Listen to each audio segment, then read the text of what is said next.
আপনি কি খেয়াল করছেন ক্যানভা, চ্যাটজিপিটি, জেমিনাই, ক্যাপকাট এরা কেন আপনাকে শুরুতে ফ্রিতে ব্যবহার করতে দেয়? তারা কি কোনো চ্যারিটি করে? না, তারা কোনো চ্যারিটি করে না। তারা যেটা করে, তারা আপনার কাছে তাদের অ্যাডিকশন বিক্রি করে। আর এটাকে মার্কেটিং এর ভাষায় বলে প্রিমিয়াম মডেল। অর্থাৎ আপনি যখন কোনো টুলস বা সফটওয়্যার ইউজ টু হয়ে যান, আপনি যখন আপনার ডাটাবেসটাকে ওই সফটওয়্যার বা টুলসের মধ্যে কন্ট্রোল করা শুরু করেন, অথবা আপনি যখন এই টুলসটাকে ঘিরেই আপনার সমস্ত স্ট্র্যাটেজিক্যাল চিন্তা ভাবনা করা শুরু করেন, ঠিক তখনই তারা আপনার জন্য একটা পেইড মডেল নিয়ে আসে।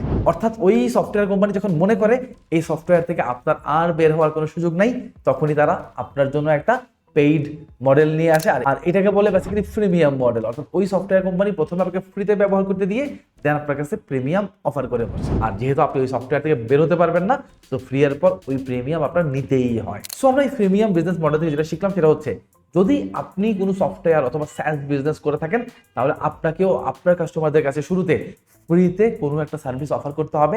দেন আপনার কাস্টমার বা ইউজাররা যখন ওই ফ্রি সার্ভিসে অভ্যস্ত হয়ে যাবে, তখনই তাদের কাছে আপনি একটা প্রিমিয়াম মডেল অফার করে বসবেন।